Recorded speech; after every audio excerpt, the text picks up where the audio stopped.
Hey, salut les amis, comment allez-vous? Bon, bah aujourd'hui j'ai décidé de reprendre mes vidéos YouTube parce que ça commence à manquer, ça fait quelques temps que j'ai arrêté tout ça et ce serait malheureux de s'arrêter en si bon chemin, il n'y a pas à dire. Donc voilà, alors aujourd'hui on va faire le montage d'un pneu tubeless. Alors aujourd'hui ce sera pas du Titson, ça sera du Maxxis Hytroller 2 en 27,5 x 2,40. Donc pas tant de surprise, vous avez déjà une vidéo sur le montage d'un tubeless, mais cette fois-ci on recommence sur une grosse section. Donc voilà. Allez, c'est parti, on y va.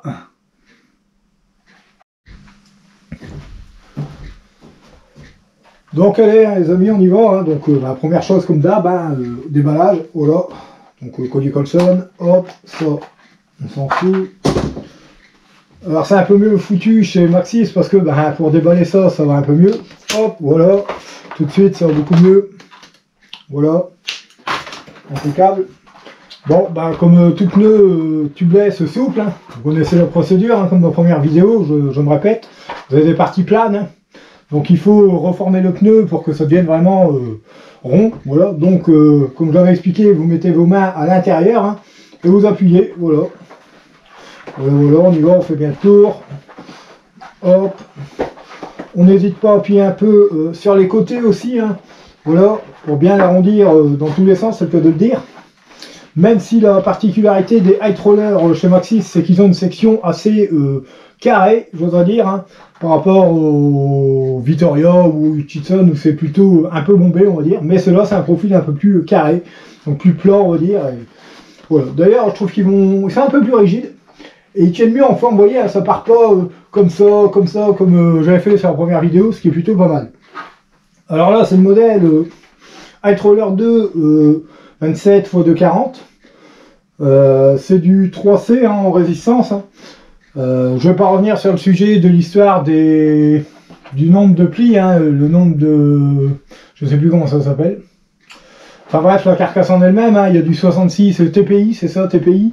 Et 127 ou 133 TPI, un truc comme ça. Enfin bref, j'avais eu un commentaire ces jours-ci concernant la carcasse et je l'expliquais que plus il y avait le nombre de plis, plus il y avait de TPI, plus il y avait de nombre de fils tissés à l'intérieur, le nombre de croisements, tout ça, le tissage de la carcasse, c'est-à-dire la partie là, je dois dire, vraiment ce qui forme la carcasse en elle-même. Et plus il y a de tissage, plus ça renforce le pneu. Donc oui, plus il y a de fils, plus il y a de poids, ce qui est logique, mais plus de résistance aussi. Et non l'inverse, comme on m'avait supposé dans un commentaire. Donc dites-moi ce que vous en pensez de mon histoire de carcasse, de nombre de plis et compagnie. Mais pour moi, c'est bien ce que j'avais compris dans la vidéo de visite de l'usine de Titson, qui est disponible sur YouTube. Donc voilà. Bon, allez, on s'attaque au montage du pneu sur la roue en elle-même, sur la jante. Voilà. Alors ça provient d'un jante Stance. Donc un modèle tout suspendu, je vous le montrerai après dans les dernières rushs.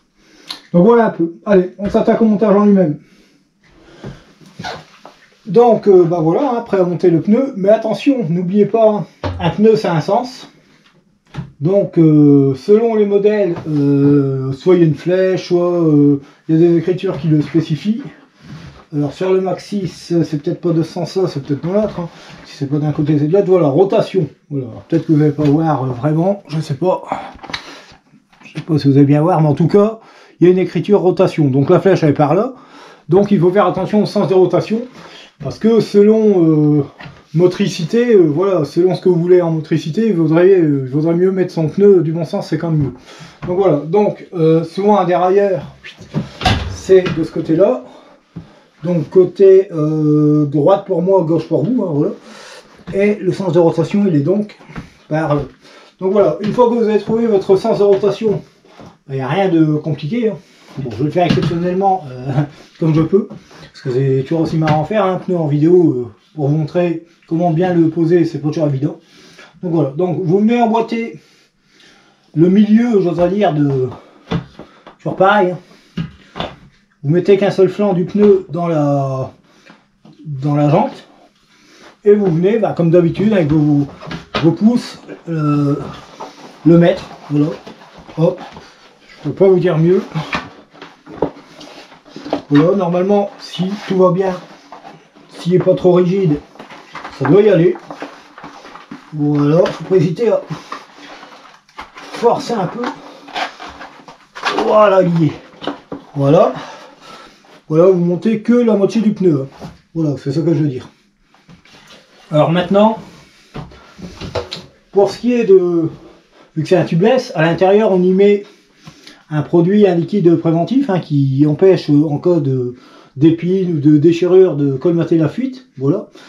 Il y a deux écoles. Soit on vient directement y mettre le produit à l'intérieur avant de terminer le montage du pneu, soit avec un tuyau. Hop. Voilà. Comme ça. Hop, on vient le mettre sur la valve. Une fois le pneu remis, bien sûr, et on vient verser à l'intérieur du pneu et on regonfle. Moi, pour ma part, je vais me servir du système avec le tuyau. C'est quand même mieux. Donc voilà. Donc, je referme le pneu et on va ensemble pour l'insertion du liquide préventif. Allez, à tout de suite. Donc voilà, bon, j'ai refermé mon pneu hors caméra, donc même procédé que au début, sauf que vous venez de mettre la deuxième partie à l'intérieur de la jante. Alors personnellement, moi ce que je fais, c'est que je prends un peu de graisse ou de vaseline, tout simplement, et je viens en mettre en bord tout autour du bord de la jante et du pneu. Comme ça permet déjà de faciliter l'insertion du pneu, alors, surtout à la fin, au dernier quart, mais aussi à éviter que quand on gonfle, il tourne en patate. C'est-à-dire qu'il se mette mal à un endroit et qu'il tourne vraiment en patate et pas rond, on va dire. Donc voilà pourquoi je fais cette chose. Voilà. Donc maintenant, ce qu'on va faire, c'est qu'on va venir insérer le fameux liquide préventif. Donc pour ça, rien de compliqué, on va démonter l'obus avec le petit outil qui va bien. Voilà. Pas comme dans ma vidéo où je l'avais paumé et où je ne pouvais pas. Donc voilà, ça vient s'insérer sur la valve directement. Et hop, ça permet, voilà, vous voyez, bon, une main, c'est pas évident. Voilà. Ça permet de récupérer vraiment l'obus complet. Voilà. Voilà. Donc voilà, tout ce qu'il reste à faire, c'est pas compliqué. On va prendre notre liquide préventif. Bon, alors niveau quantité. Alors là, c'est du Mucoff. Il préconise pour un VTT, et non un VTT de descente, vraiment du VTT en 29 pouces ou 27,5. C'est préconisé entre 105 et 140 millilitres. C'est pas moi qui l'invente, venez pas me dire en commentaire ouais c'est pas vrai, gna gna gna. C'est bien précisé, 105 et 140 millilitres avant dernière ligne. Alors je sais pas si on voit bien, parce que la GoPro pour faire du travail propre, bonjour, enfin bref, vous avez compris. Donc on vient l'agiter un petit peu avant. Alors pour ma part, j'ai rien de... ça va pas être compliqué tout simplement parce que il me reste à peu près 120 millilitres, donc en gros je vais mettre directement ce qui reste. Attendez, je passe 10 secondes le pneu pour me mettre le tuyau. Alors désolé, je passe devant, tout simplement pour me revenir remettre ça. Voilà, bien inséré pour pas faire de bêtises. N'hésitez pas à bien le mettre à fond, voilà. Et maintenant, c'est très facile ce qu'il y a à faire. On vient insérer le tuyau complètement à fond sur la valve. Voilà, comme vous le voyez. Bien à fond, et puis c'est pas dur si tout se passe bien, ça se passe pas bien. À chaque fois que je fais une vidéo, de toute façon ça se passe pas bien. Alors qu'est-ce qui se passe? C'est facile à mon avis, vu que c'est du préventif et que ça sert justement à colmater les trous et que je m'en sers pas tous les jours. À mon avis il y a dû se colmater. Oh non, même pas gros bébête. C'est vrai qu'il y a un bouchon de sécurité que je l'ai pas enlevé. Voilà.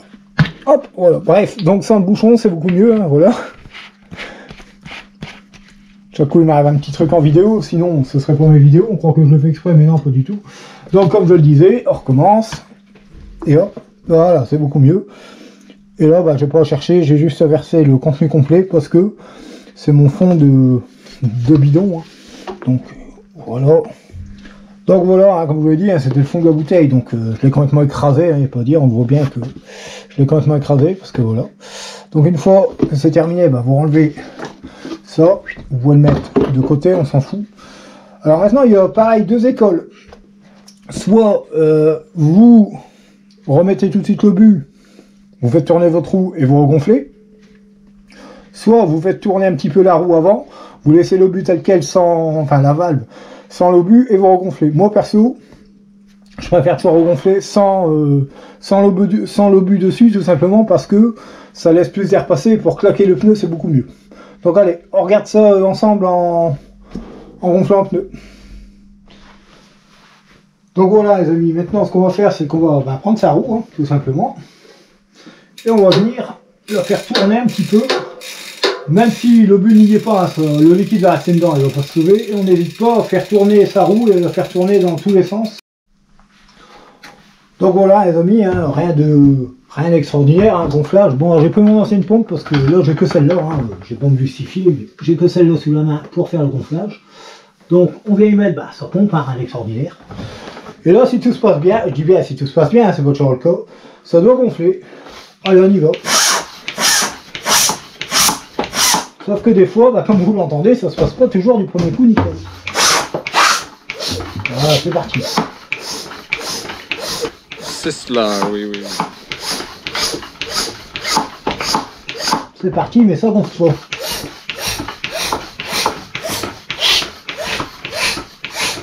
Alors oui, il y a du kit qui sort, hein, des fois comme là.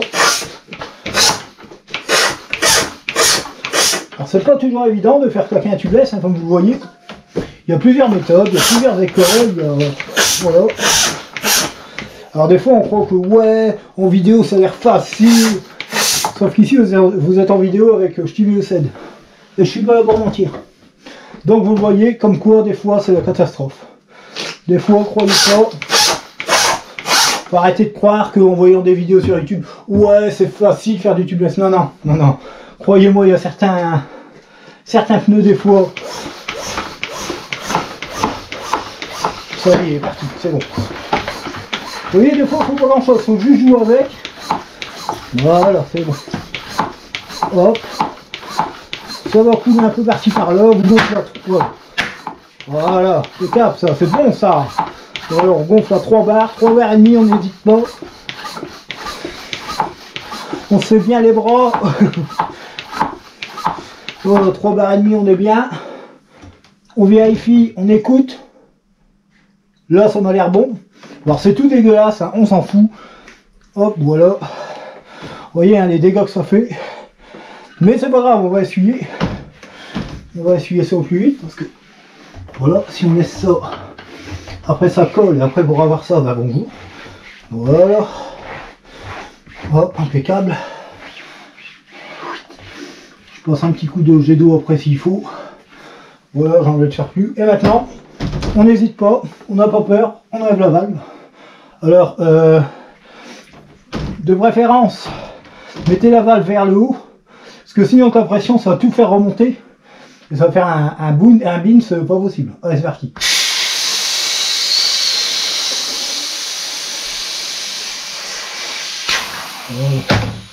Hop, vous venez remettre l'obus. Voilà. Une fois l'obus remis, vous le resserrez avec la petite clé. Juste ce qu'il faut. Hein.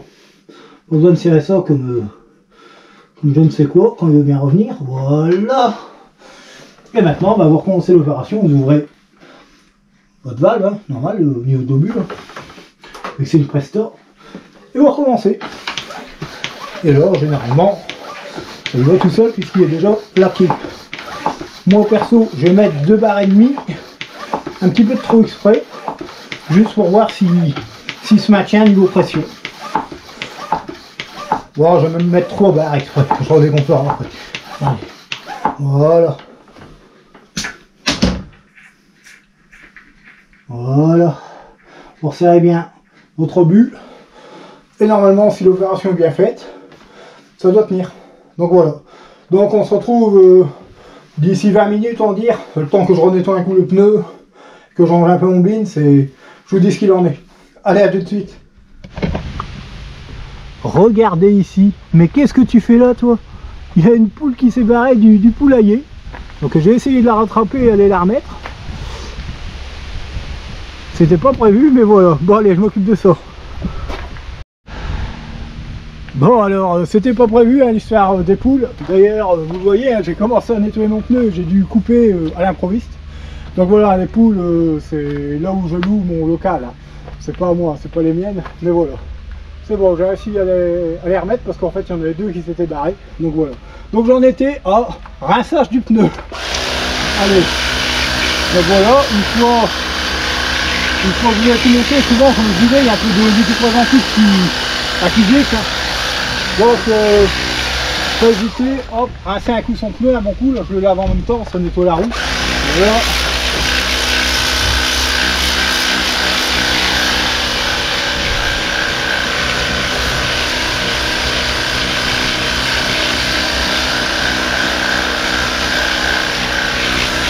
Voilà, alors je vais changer. Là c'est le bac avec le produit hein, pour laver. À côté j'en ai un deuxième avec de l'eau et de l'eau de pluie normale. Voilà, c'est reparti. Et quand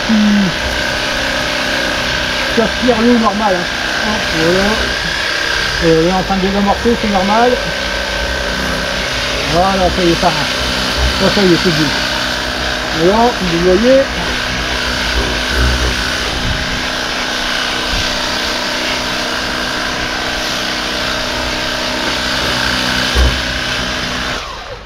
Et le but du jeu, bah, c'est qu'une fois le pneu rincé, il n'y ait plus de liquide préventif qui sort. Donc je pense qu'on est bien parti, là. Franchement, ça a l'air pas mal.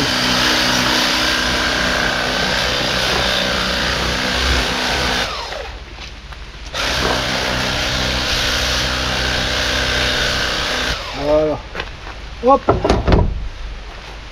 Allez, on se retrouve à l'intérieur pour voir un peu le pneu en général, s'il a vraiment bien pris ou pas. Donc, eh bien, voilà les amis, hein, franchement, opération qui s'est bien passée, hein, franchement, ça a été, hein, pour monter ce pneu. Il tient très bien en pression, hein, on voit qu'il n'y a aucune fuite de préventif. C'est l'avantage d'ailleurs du préventif Mukov, c'est qu'il y a une couleur un peu phosphorescente rose violacée, qui réagit d'ailleurs à une lampe UV, hein, d'ailleurs, c'est bien foutu. Il existe un modèle, une lampe UV, justement, quand vous avez une fuite, vous pouvez regarder avec la lampe et on voit tout de suite qu'il y a une fuite ou non. Bon, c'est bien foutu ce truc-là. Personnellement, j'en vois pas trop l'utilité derrière cette fameuse lampe, à part si on est dans le noir à la rigueur. Mais sinon, voilà. C'est plutôt simple comme concept. Donc voilà, hein, des deux côtés, hein, vous voyez qu'il n'y a pas de fuite, il n'y a rien. Voilà. Donc, mission réussie. Alors, je ne sais pas ce que vous avez pensé de la vidéo. Hein. N'hésitez pas à me le dire en commentaire. Hein. N'hésitez pas à me laisser un petit commentaire pour me dire un petit peu ce que vous pensez de ma vidéo, de ma façon de faire et compagnie. Peut-être qu'elle est bonne, peut-être qu'elle n'est pas bonne, peut-être que...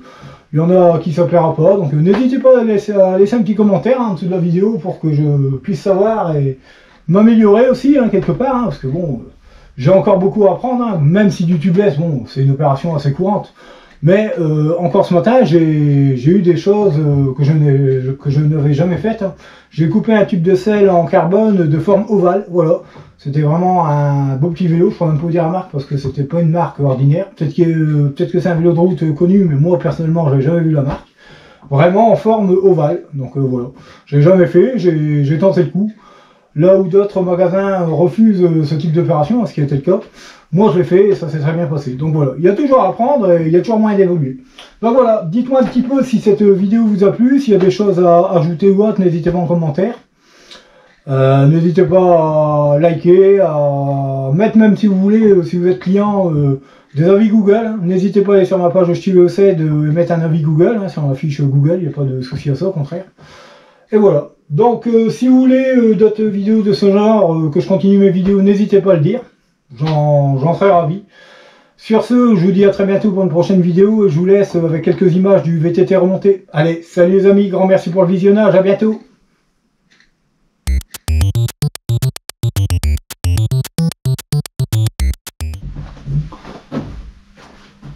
Donc voilà, comme vous voyez, j'ai remonté la roue sur le vélo. Je vous le montrerai plus en détail après, le vélo lui-même. Alors, c'est pas un Sten, c'est un Trens exactement. C'est un Giant Trens. J'ai dit une petite erreur dans l'intitulé. Bon, après, voilà. C'était pas loin. Voilà, on va pas jouer sur les mots, mais voilà. Donc, n'hésitez pas, une fois que vous avez fini de remonter au trou, même si on voit que tout est impec, faites tourner la roue, n'hésitez pas, pas trop vite. Tout simplement pour venir faire claquer le liquide préventif bien partout, ça va l'aider. Voilà, n'hésitez pas, hop, En même temps, vérifiez que tout est bien remonté, hein, qu'il n'y ait pas de bruit anormal ou quoi que ce soit. Vérifiez en même temps qu'il n'y ait pas de saut de voile par rapport au pneu. Là, c'est plus que correct. Hein. C'est pour ça que je vous expliquais que quand je fais le montage, je mets de la vaseline hein, tout autour pour que le pneu vienne bien se mettre là où il doit se mettre et il ne vienne pas accrocher le bord de jante et se coller, j'oserais dire. Je le laisse libre un petit peu de se mettre comme il veut. Voilà un peu. Donc c'était la petite astuce. Hein. Là, après, je vais essayer un coup de vélo. Et puis bah, je vous fais un petit plan de vue vite fait du vélo en général. Allez, à tout de suite les amis.